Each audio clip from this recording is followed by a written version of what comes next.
Yes, ladies and gents, welcome back to another episode. This episode has been in the works for a very long time, but now we're finally here. I'm here with Randy Lamfel, aka Dr. Motivation. Dr. Motivation, that's what's up. She's out here just doing the absolute most in life, and we're just here to find out, what she is and who she is. So Randy, welcome to my channel. How are you? Thank you so much. As you said, we have been planning this for a very long time, so shout out to us, man. That's what's up. For real. I wanted to know first, before I start, how is work? How is everything going first and foremost? Work is going well.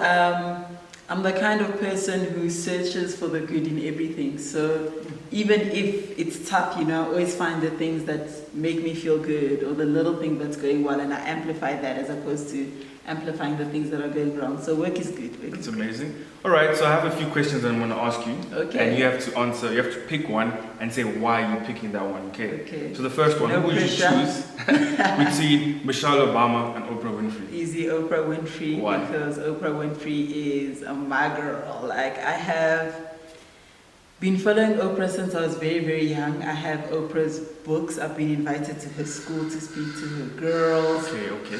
Oprah is like The one. Oprah is the one for me. All Michelle right. Obama's cool, but Oprah's cool. Oprah's the coolest. All right, cool. And Nomzamo Mbata and Bonang Mateba. Oh no, you're killing me. You're cheating. You can't do that. It is what it is. It's life. You can't It's a put game. Game is the them game. on the same platform because, oh my word, everybody knows, and I think all my followers would say Bonang for me because I am obsessed with Bonang. You're like a mini Bonang. Your girl, Bish and Popo. I mean, you can't compete with Bonang. But Nomzamo Mbata is like, she's a humanitarian, she's like the queen of Africa, the calm version.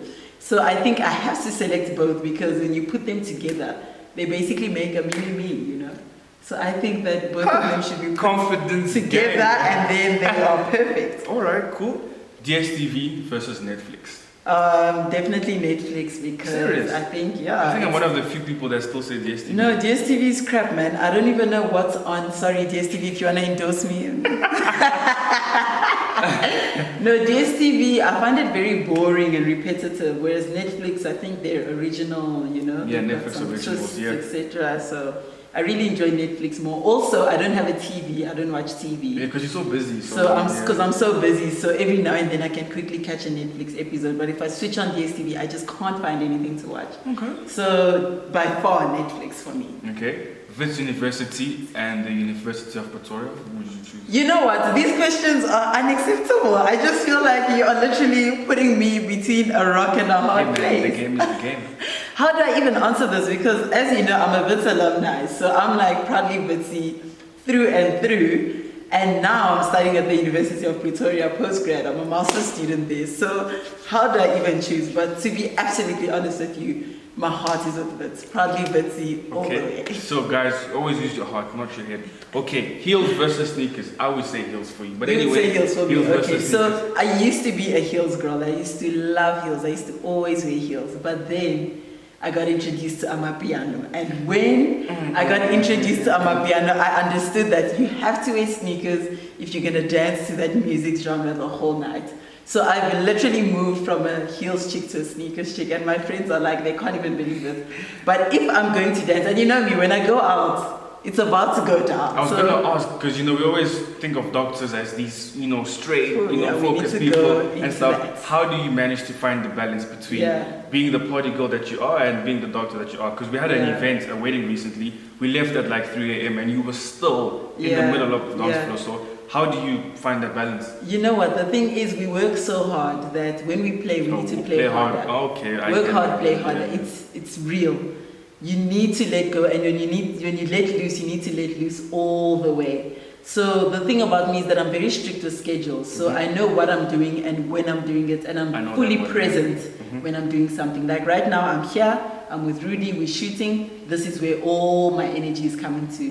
And when I move to the next thing, I take all my energy into that as well. So then do you ever get time to yourself? Do you ever get time to just like relax and, just chill and like cut your phone off and just focus on yourself? Definitely I do. It's all about scheduling. I literally have a diary, I have a huge calendar on my table, and then I have Google Calendar. If your name does not appear in any three of those things, of course. Oh, guys, Rudy Samuel interview, we out here, you're there, you made it. I don't even answer my phone. If you don't schedule a call with me, I usually don't answer my phone, because you can find yourself on the phone for an hour with someone and all of a sudden you're behind on the things that you're supposed to do. So I'm very strict with scheduling, and I think that's why I managed to do so many things at once. And the next question is breakfast or dinner? Because in your busy life, you have to find time to eat. So breakfast or dinner? I'll choose breakfast. I love some crispy bacon. Do you get time to eat in the morning? This is weekends only, because in the morning it's like a quick breakfast. You make cereal or you just grab like a croissant or whatever.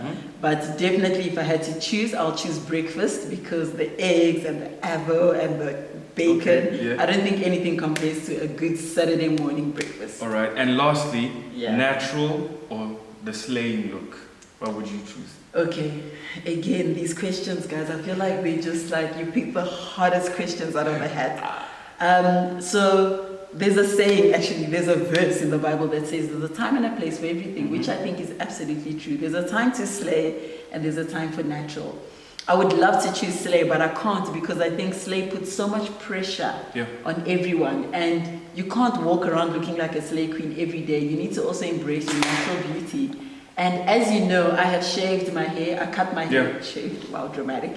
I cut my hair almost shaved, and I rock the natural look fully. Yeah, it works. But then there's also a time where you gotta, get the weave, get the, you know what I'm saying? So there's a time and a place for everything. So I would say both natural and slay at different occasions. All right. So now we got to, know a bit about the Randy now, but I love going back into the past, because it's what played a role in who you are today. Definitely. And growing up, we have dreams of being a doctor and astronaut and this and that.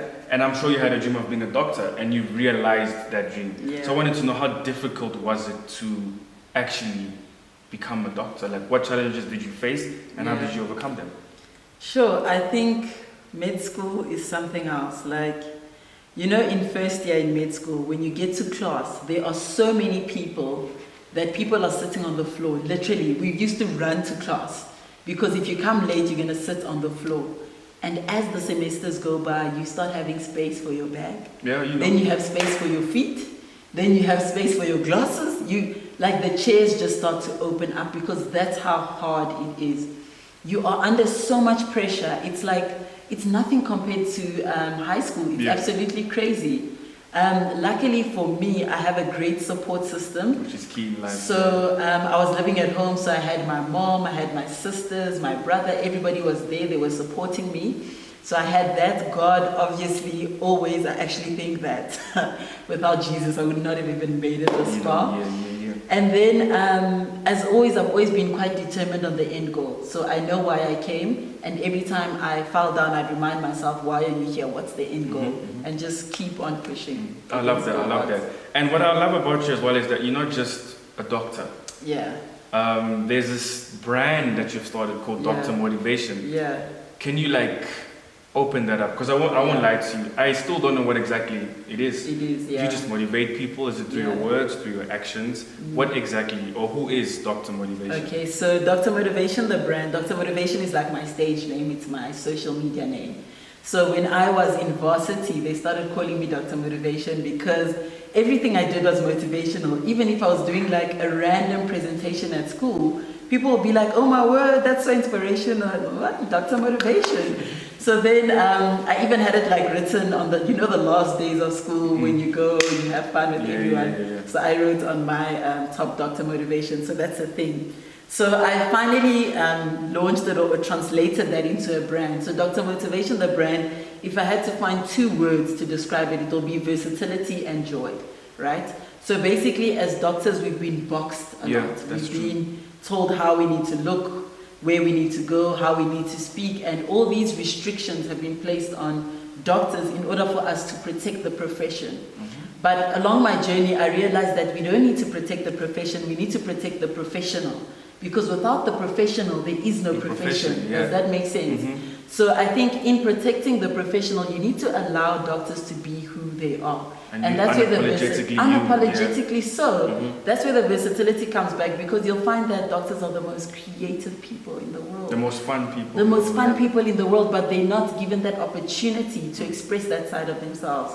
So that's where Dr. Motivation, the brand, comes in, where I'm saying, listen, I'm a doctor, I'm a professional, call me up, I will deliver that baby of yours.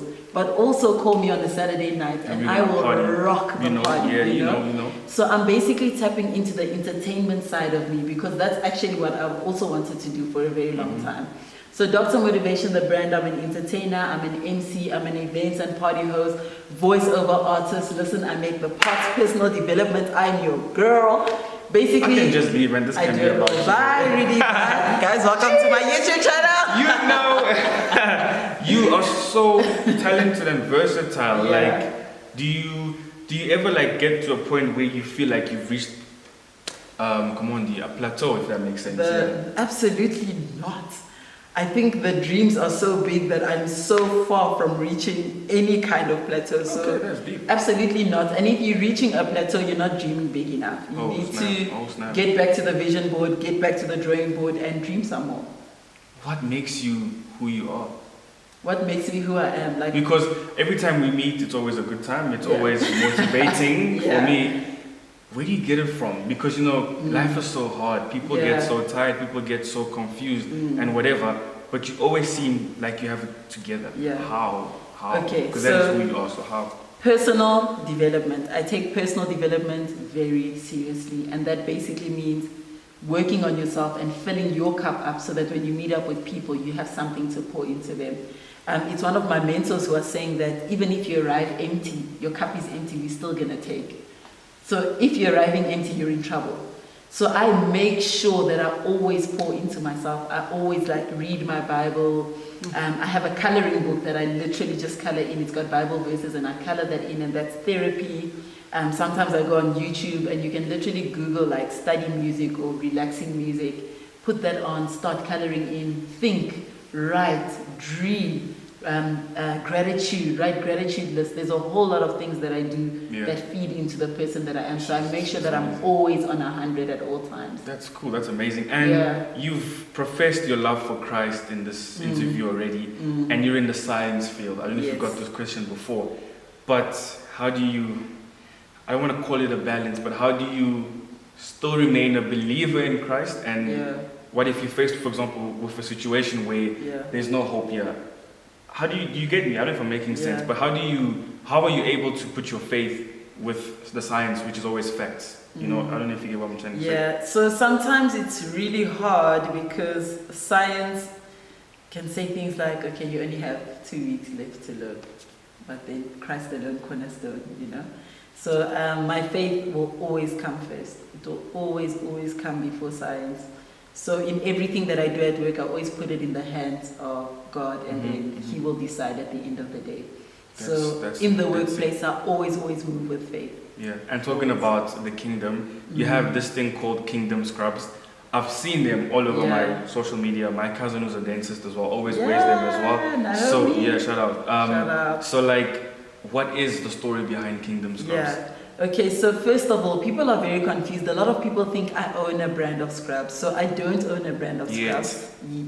No, yet, okay, let's say yet. But I basically just came up with a concept of scrubs called Kingdom Scrubs. So basically, what it means is that you have your scrubs, you buy your scrubs from wherever you're going to buy your scrubs, and then you put a Bible verse on the sleeve or on the side of the scrub. So basically, it all stemmed from the fact that medicine is so hard, like how we discussed.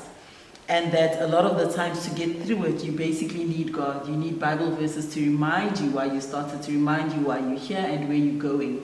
So I've collected some of my favorite Bible verses and I've basically put them on my scrub so that when I'm at the job, I can literally look at this verse and be like, oh my God, our present suffering is not compared to the glory, and keep on going until I become a specialist. So those scrubs are they're everything. And I was at work the other day and I was in the change room and I just found scrubs hanging there with the Bible verse on the sleeve. I was like, whose scrubs are these? Influencer. Oh, influencer, who is this? I was literally like, oh my word. People are always watching. Sometimes you don't even realize, but people are watching and you're influencing in different places. So That's basically Kingdom Scrubs, and they really like, that's my baby. It means everything to me, and I think I'm going to carry that throughout my medical career. All right, cool. So you've lived in your 20s, you've gone through your 20s, and I wanted to know... Still in my 20s, don't play yourself. I wanted to know, what advice would you give, for example, me, who's in my 20s, with regards to staying in your lane? With regards to staying in your lane. Because we keep hearing, stay in your lane, stay in your lane. Yeah. What would you tell me? You know me. What would you tell me about staying in my lane? Okay, the thing that I believe about staying in your lane and what it actually means is that you cannot excel at what the person next to you is excelling at, right? So sometimes we look at, I don't know, you look at Bonang and she's a presenter and she's excelling at that. She's like a millionaire at presenting. And then you think, oh my word, I'm a doctor, but no. Bonang is excelling at presenting, so let me go present. Babes, that's not your talent, stay in your lane. If medicine is your thing and that's where you're talented, stay in that lane. So people have this idea that stay in your lane means that you should only do one thing. Absolutely not. Okay. I believe that versatility is absolutely important. You need to be able to do more than one thing. And you know that if you want to reach millionaire status or billionaire status, you need to have multiple things working for you. You know, money needs to be moving for you in multiple spaces. But when we say stay in your lane, it means that if you see someone succeeding in something, it doesn't mean you need to go and do that thing because it might not be your talent. Stick to what you are excellent at. Stick to your destiny, your purpose, and what you've been called to do, and you will flourish by all means possible.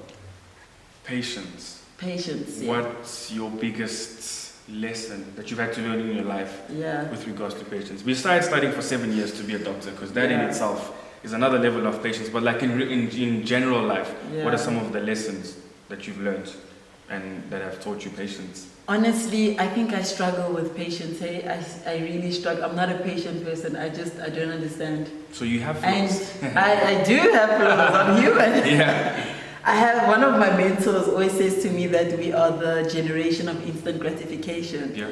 And I'm always arguing with him. I'm just like, no, not me. The generation, yes, but you know, I'm different. But the reality is that I am not patient. I am part of that generation of instant gratification. And I'll give you an example. So I live close to work, right? To get to work, there's a tunnel that you need to pass to get to work. When you are approaching the tunnel, there's 2 lanes, right? There's one lane that is always super, super long, and the other lane is short. The super long lane will always surpass the short lane at the end. However, whenever I drive in, I always choose the short lane because it just looks so tempting. It's like this lane looks like it's going to get there faster, but it never ever does. And every morning I choose the shorter lane. So me and patience, and then I get frustrated in that lane. Then I try and get into the other lane and nobody wants to let you in, and then it's just even more frustrated. You're more frustrated. So I think me and patience, we're still on a journey. We're still trying to get to know each other. I'm not there yet at all. Honesty. Yeah. What does honesty mean to you? What is honesty for you? I think to yourself and to others. I think, but more especially to yourself, how honest should you be with yourself in order for you to develop yourself? Yeah. I think if you're not honest, you cannot succeed without honesty, because if you're not honest with yourself, that means that you can't even acknowledge your flaws. You can't even say that, you know what, I'm struggling in this area, I need help in this particular area. That kind of person cannot move forward. For me, I think it's more important to know your weaknesses than to know your strengths. And in order to be able to do that, you have to be an honest person with yourself. If you're not honest with yourself, it's going to be a long road, a very, very, very long road. And then honesty with others, I think it's such a small world. And I see it all the time, like, you know, I'll post someone at work randomly, like just a nurse that I was talking to at work. And so many people will comment and be like, oh, that's sister whoever, that's sister whoever. Oh, how do you know her? How do you know? It's a very small world. You have to be honest. You have to be good to people. You cannot burn bridges. That's true. Because you have no idea where you might find someone in the future. They might be the person deciding on your promotion. You never ever know. So honesty is extremely important, a vital principle to carry with you. And humility. you are known, you have a bit of a large following, people love you, people are interested in you and stuff. How do you remain humble? Yeah, listen.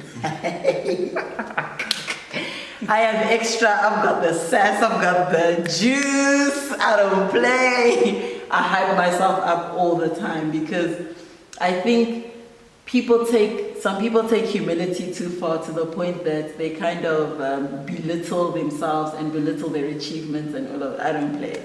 Like if I have won, I am screaming from the rooftop that I have won. I celebrate myself all the damn time. But when I'm in the presence of others, I'm not the kind of person who's like, oh, I'm better than, you know. I don't have that nose up in the air kind of behavior because nobody likes that kind of person. Yes, that's true. And you know, there's the saying that says that before a fall, arrogance comes before a fall, or a humble person will be elevated, something like that. So you need to be. Sorry? The pride before the fall. Pride before the fall. So you don't want to be that person who's like, nobody wants to work with that kind of person. Okay. So Amazing. Humility is important, but hey, you tell yourself, if you are winning, let yourself know that. Devil is only win a circle, baby. Win a circle, honey. And then also just to wrap up and stuff, your plans, you know, going forward from now up until whenever.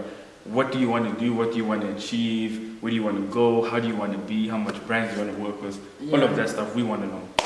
Okay, I would just say you need to stay tuned to my page. You know, we can't let the cat out the bag too soon. But I have massive dreams. Like, you know those dreams that scare you? Like you wake up and you're like, sure. Like it's midnight and you can't sleep because the dreams are too big. You need to work, you know? So I have huge plans, major dreams, major goals, and I'm gonna smash them one by one. So I suggest that you guys just stay tuned to my page at Randy Lamfel, aka Dr. Motivation. It's going down in this lifetime. Don't worry, everything's gonna be here. And any advice to Leonie and myself? You know, we're doing this thing. Sometimes it gets tough, but we're still here pushing. Any advice for the both of us? Like, you know what? If I had to say something to young people, I'll start there. I would say start as soon as possible, start today. So to you guys, I actually want to say congratulations because you guys have started and you're pushing, you're not stopping, and you're elevating, you know. Started with 1 camera, now we have 3. Started here, now we're there. So it's very, very important for you guys to keep on pushing. The most important thing is to start and believe in yourself and just keep on going. The blessings will come. Guys, you heard it here first. It's been an amazing episode. I wish we could talk for long, but you know how this thing is, you know, time and stuff. But I want to wish you all the best with everything that you're doing. And guys, thank you so much for watching. Thank you for liking and subscribing. Shout out to Leonie at the back of the camera. And stay tuned for the next episode because we're going to be back soon. I am Rudy Samuel. And I'm Dr.